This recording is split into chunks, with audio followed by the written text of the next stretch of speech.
Hello student, मैं doctor जागृति मीना। हम यहाँ पर यूनिट 3 केमिकल बॉन्डिंग पढ़ रहे हैं। इसके अंतर्गत हमने कोवलेंट बॉन्ड देख लिया है। आज हम देखेंगे types of overlapping and covalent bond. कितने प्रकार की ओवरलैपिंग होती है और कितने प्रकार के कोवलेंट बॉन्ड होते हैं। Types of overlapping and nature of covalent bond. अतिव्यापन का प्रकार और सहसंयोजक बंध की प्रकृति। सहसंयोजक बंध का निर्माण अर्धपूर्ण भरी हुई परमाणुीय कक्षकों के अतिव्यापन से होता है। इट मीन जो एटॉमिक ऑर्बिटल होते हैं वो हाफ फिल्ड होने चाहिए और इन हाफ फिल्ड ऑर्बिटल के बीच में जब ओवरलैपिंग होती है तो कोवलेंट बॉन्ड का फॉर्मेशन होता है। अतिव्यापन के प्रकार के आधार पर कोवलेंट बॉन्ड को दो प्रकार में डिवाइड किया गया है।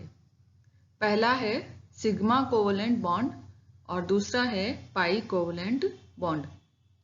सबसे पहले हम देखते हैं sigma covalent bond.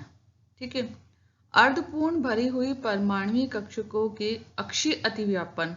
It means जब हाफ फिल्ड एटॉमिक ऑर्बिटल का एक्सियल ओवरलैपिंग होती है तो जो बंध बनता है उन दोनों एटम के बीच में वो सिग्मा बॉन्ड कहलाता है, या एक्सियल ओवरलैपिंग से सिग्मा बॉन्ड का फॉर्मेशन होता है। जो इलेक्ट्रॉन सिग्मा बंध बनाते हैं उन्हें सिग्मा इलेक्ट्रॉन कहते हैं। एस और पी ऑर्बिटल के तीन प्रकार के एक्सियल ओवरलैपिंग होती है जिसका वर्णन यहाँ पर किया गया है। देखिए कैसे होती है इनमें एक्सियल ओवरलैपिंग एस ऑर्बिटल और पी ऑर्बिटल में। सबसे पहले एस एस ओवरलैपिंग को हम देखेंगे। यहाँ पर ये जो डायग्राम है इसमें एस एस ओवरलैपिंग को शो किया गया है। परमाणुओं के अर्धपूर्ण भरे हुए एस कक्षक आपस में अतिव्यापन करके बंध का निर्माण करते हैं जिसे एस एस सिग्मा बॉन्ड कहते हैं। अब ये एक एस ऑर्बिटल है। ठीक है, ये जो है वो अर्धपूर्ण भरी हुई अवस्था में है, हाफ फिल्ड पोजीशन में है, और ये दूसरा एस ऑर्बिटल है, ये भी हाफ फिल्ड पोजीशन में है। तो यहाँ पर इस एस की और इस एस की दोनों एस ऑर्बिटल जो हैं इनकी ओवरलैपिंग होती है। ये देखिए इस डायग्राम में बताया गया है, ये जो है यहाँ पर ये इस एरिया में ओवरलैप हो रहे हैं, तो इनकी ओवरलैपिंग से सिग्मा बॉन्ड का निर्माण होता है। और इस तरह से जो इलेक्ट्रॉन हैं जो कि ओवरलैपिंग में पार्टिसिपेट कर रहे हैं वो सिग्मा इलेक्ट्रॉन कहलाते हैं। नेक्स्ट है एसपी अतिव्यापन। एसपी अतिव्यापन में क्या होगा, जैसा कि नाम से ही पता चल रहा है, एक एस ऑर्बिटल होगा, दूसरा पी ऑर्बिटल होगा। तो एसपी अतिव्यापन में एक परमाणु की अर्धपूर्ण भरी हुई एस कक्षक जो होते हैं वो दूसरे परमाणु की अर्धपूर्ण भरी हुई पी कक्षक से अतिव्यापन करते हैं, और इस अतिव्यापन से जो बंध बनता है वो एस पी सिग्मा बॉन्ड कहलाता है। यहाँ पर देखिए ये एस ऑर्बिटल है, ठीक है, ये 1s ऑर्बिटल है वो हाइड्रोजन का है, और यहाँ पर ये p ऑर्बिटल है, तो ये 2p ऑर्बिटल है वो फ्लोरीन का है। अब ये s और ये p ऑर्बिटल जो है आपस में ओवरलैपिंग करेंगे तो इस तरह से देखिए ओवरलैपिंग होगी। ये वाला p ऑर्बिटल है और ये s ऑर्बिटल है, और ये यहाँ पर इनकी ओवरलैपिंग हो रही है, तो इनके बीच में जो बॉन्ड बनेगा वो sp सिग्मा बॉन्ड होगा। तो हाइड्रोजन और फ्लोरीन की ओवरलैपिंग से ये H और ये F, इनके बीच में ये देखिए ये बॉन्ड बन रहा है, ये सिग्मा बॉन्ड बनेगा। तो HF के बीच में एक सिग्मा बॉन्ड का निर्माण होता है S ऑर्बिटल और P ऑर्बिटल की ओवरलैपिंग से। नेक्स्ट है PP ओवरलैपिंग। ठीक है, PP ओवरलैपिंग में क्या होता है कि दो P ऑर्बिटल्स जो होते हैं वो आपस में ओवरलैपिंग करते हैं। PP अतिव्यापन में दो परमाणु की अर्धपूर्ण भरी हुई P कक्षक आपस में अतिव्यापन करते हैं और इससे PP सिग्मा बॉन्ड का निर्माण होता है। अब ये देखिए ये एक P ऑर्बिटल है, ये दूसरा P ऑर्बिटल है। अब यहाँ पर हम जो है वो Cl2F2 या Br2 के फॉर्मेशन को समझ सकते हैं, क्योंकि इनमें P ऑर्बिटल हाफ फिल्ड होते हैं और pp ऑर्बिटल की ओवरलैपिंग होती है। तो यहाँ पे ये एक और ये दूसरा ऑर्बिटल जो है p ऑर्बिटल, वो ये देखिए यहाँ पे ओवरलैपिंग हो रही है इनकी और इनके बीच में एक सिग्मा बॉन्ड बन रहा है। तो ये pp ओवरलैपिंग से जो बनने वाला सिग्मा बॉन्ड होता है वो pp सिग्मा बॉन्ड कहलाता है। 3 प्रकार के सिग्मा बॉन्ड की सामर्थ्यता या मजबूती, ठीक है, स्ट्रेंथ ऑफ सिग्मा बॉन्ड और strength of 3 type sigma bond. 3 प्रकार के सिग्मा बॉन्ड की सामर्थ्यता, जो कौन से 3 प्रकार जो अभी हमने देखे, एक तो SS ओवरलैपिंग से जो सिग्मा बॉन्ड बनेगा, एक SP ओवरलैपिंग से बनेगा और एक PP ओवरलैपिंग से बनेगा। तो इनकी स्ट्रेंथ क्या होती है देखते हैं हम। तीनों अतिव्यापन से बने हुए सिग्मा बॉन्ड की स्ट्रेंथ इस तरह से होगी, जो PP होगा ओवरलैपिंग, उससे बनने वाला बॉन्ड ज़्यादा मजबूत होगा, फिर SP और उसके बाद में SS ओवरलैपिंग।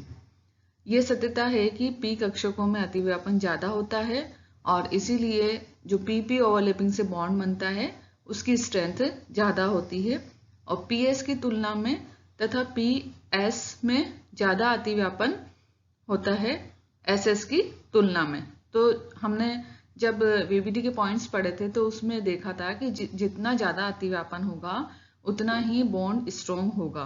तो PP में ओवरलैपिंग ज़्यादा होती है, SS में सबसे कम होती है। तो PP ओवरलैपिंग से जो सिग्मा बॉन्ड बनता है वो ज़्यादा स्ट्रॉन्ग होता है और SS ओवरलैपिंग से बनने वाला बॉन्ड जो है वो कम स्ट्रॉन्ग होता है। अभी हमने बात करी थी सिग्मा बॉन्ड की, अब हम बात करेंगे पाई बॉन्ड किस तरह से बनते हैं। पाई सह संयोजक बंध, पाई कोवलेंट बॉन्ड, परमाणुीय कक्षकों के समपार्श्विक अतिव्यापन, इसका मतलब है साइड वाइज ओवरलैपिंग या लैटरल ओवरलैपिंग। जब एटॉमिक ऑर्बिटल की साइड वाइज ओवरलैपिंग होती है तब उनके बीच में जो बंध बनता है उसे पाई कोवलेंट बॉन्ड कहते हैं। और यह अतिव्यापन इस प्रकार से होता है कि इन कक्षकों के अक्ष एक दूसरे के पैरेलल होते हैं। पाई बॉन्ड के निर्माण में जो इलेक्ट्रॉन भाग लेते हैं उन्हें क्या कहते हैं, पाई इलेक्ट्रॉन कहते हैं। अब यहाँ पर इस डायग्राम में शो किया गया है, देखिए PP अतिव्यापन द्वारा पाई बंध का निर्माण। अच्छा, पाई बॉन्ड जो होता है वो PP ओवरलैपिंग के द्वारा बनता है। तो यहाँ पर देखिए ये एक p ऑर्बिटल है, ठीक है, और ये दूसरा p ऑर्बिटल है। अब इन p ऑर्बिटल की यहाँ से ओवरलैपिंग होगी, साइड बाय साइड ओवरलैपिंग होगी, यहाँ से py और ये py की, ये देखिए ये ओवरलैपिंग हो रही है यहाँ पे साइड बाय साइड और ये साइड बाय साइड ओवरलैपिंग हो रही है। तो जो बॉन्ड बनेगा वो साइड बाय साइड ओवरलैपिंग से बनेगा।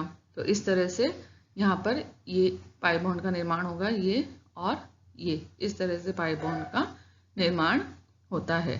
तो यहाँ पर O2 मॉलिक्यूल के निर्माण को दर्शाया गया है।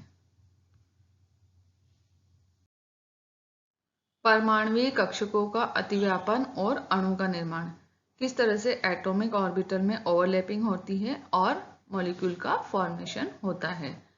जब दो एटम एक दूसरे के पास आते हैं तो बॉन्ड का फॉर्मेशन होता है।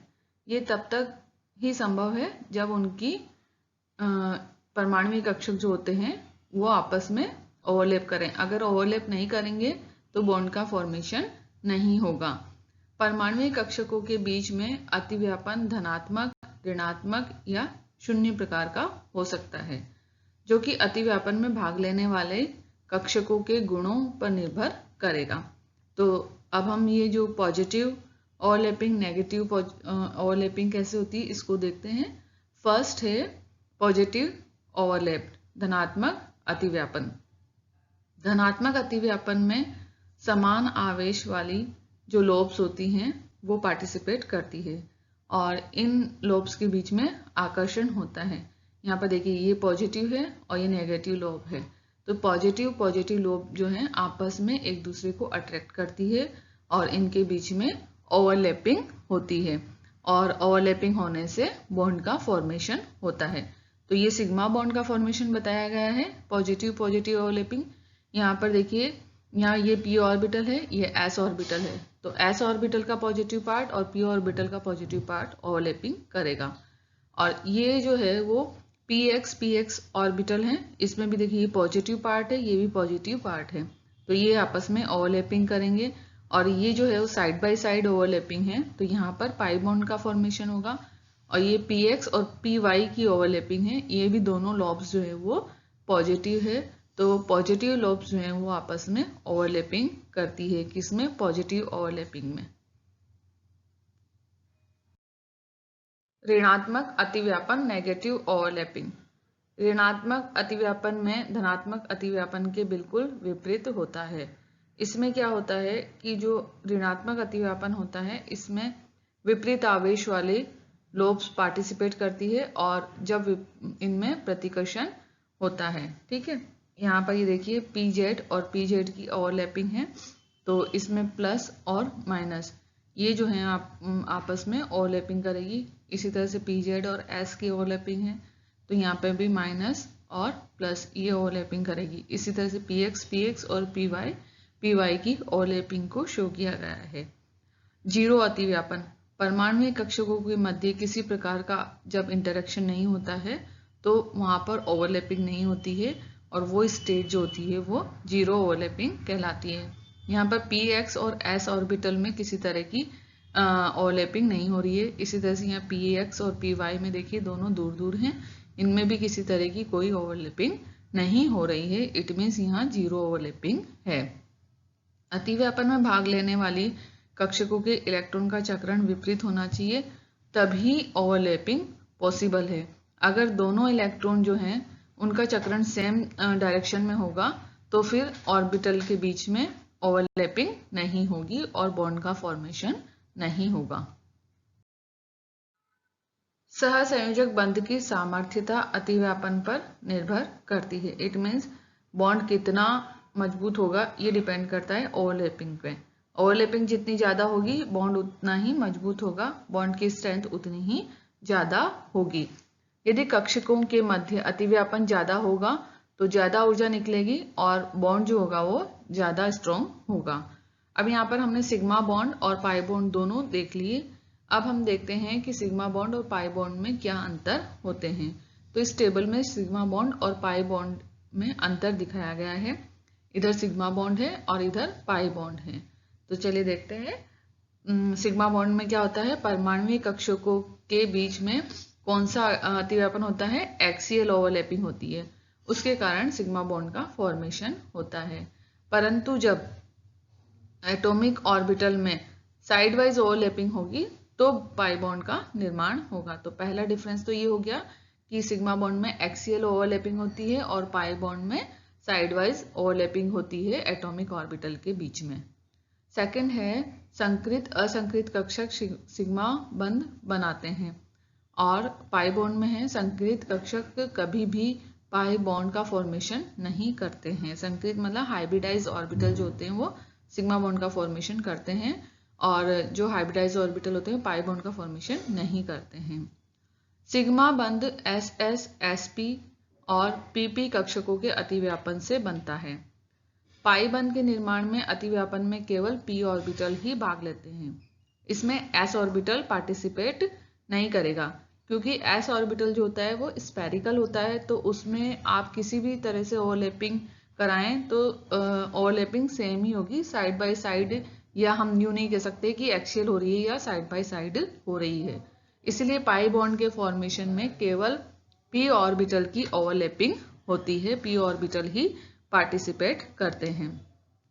फोर्थ है सिग्मा बॉन्ड के चारों ओर फ्री रोटेशन पॉसिबल है। पाई बॉन्ड के चारों ओर परमाणु का स्वतंत्र घूर्णन संभव नहीं है क्योंकि यह पाई बंध को तोड़ता है, तो इसीलिए पाई बॉन्ड के चारों ओर एटम मूव नहीं करते हैं। सिग्मा बंध का इलेक्ट्रॉन घनत्व अक्षीय अतिव्यापन द्वारा निर्माण होता है जो कि सिमेट्रिकल है तथा एकल आवेश घनत्व के रूप में होता है, जबकि पाई बॉन्ड में पाई बंध का इलेक्ट्रॉन घनत्व अनियमित होता है, मतलब इसमें कोई रेगुलरिटी नहीं होती है। यह परमाणु की सतह के ऊपर एवं नीचे व्यवस्थित रहता है, ठीक है। जो इलेक्ट्रॉन डेंसिटी होती है वो एटम के ऊपर और नीचे दोनों तरफ व्यवस्थित होती है और जबकि सिग्मा बॉन्ड में क्या होता है कि डेंसिटी सिमेट्रिकल होती है। सिग्मा बॉन्ड दो परमाणु के मध्य या तो अकेला या पाई बंध के साथ में होता है, और पाई बंध हमेशा सिग्मा बंध के साथ दो परमाणु के मध्य पाया जाता है। इट मीन सिग्मा बॉन्ड तो जो एटम है उसके अंदर होगा ही होगा, वो अकेला भी रह सकता है और पाई बॉन्ड के साथ भी हो सकता है। जबकि पाई बॉन्ड अगर प्रेजेंट है तो इसका मतलब उसमें सिग्मा बॉन्ड भी प्रेजेंट है, जो कि हमेशा सिग्मा बंध पर अध्यारोपित होता है, सुपर इम्पोज होता है। केंद्रीय परमाणु के चारों ओर सिग्मा बंध का ढांचा अणु की ज्यामिति को निर्धारित करता है। सेंट्रल एटम है, उसके चारों ओर जो सिग्मा बॉन्ड बन रहे हैं उसी से हम ये पता लगाते हैं कि जो मॉलिक्यूल है उसकी ज्योमेट्री क्या होगी। पाई बंध अणु की ज्यामिति में योगदान नहीं देता है, फिर भी ये अणु की डायमेंशन को परिवर्तित कर देता है। पाई बॉन्ड जो होता है वो किसी भी मॉलिक्यूल की ज्योमेट्री में पार्टिसिपेट नहीं करता है। इट मीन्स किसी भी मॉलिक्यूल की ज्योमेट्री जो होती है वो केवल सिग्मा बॉन्ड द्वारा ही निर्धारित होती है। नेक्स्ट है पृथक सिग्मा बंध पाया जाता है, मतलब सिग्मा बंध अकेला भी हो सकता है, पृथक पाई बंध का होना पॉसिबल नहीं है। इट मीन्स कोई भी मॉलिक्यूल है तो उसके अंदर सिग्मा बॉन्ड तो हो सकता है अकेला, लेकिन अगर पाई बॉन्ड प्रेजेंट है तो उसके साथ साथ में सिग्मा बॉन्ड भी प्रेजेंट होगा। अकेला पाई बॉन्ड जो है वो पॉसिबल नहीं है। तो इस तरह से इस लेक्चर में हमने सिग्मा और पाई बॉन्ड का कंपैरिजन देखा, ओवरलैपिंग देखी और कोवलेंट बॉन्ड की टाइप्स देखी। तो यहाँ तक सारी चीजें आपको क्लियर हो गई होगी कि सिग्मा बॉन्ड जो है वो किस तरह से बनते हैं, पाई बॉन्ड किस तरह से बनते हैं, कोवलेंट बॉन्ड कितने तरह के होते हैं और सिग्मा बॉन्ड और पाई बॉन्ड में क्या डिफरेंस होता है। Thank you.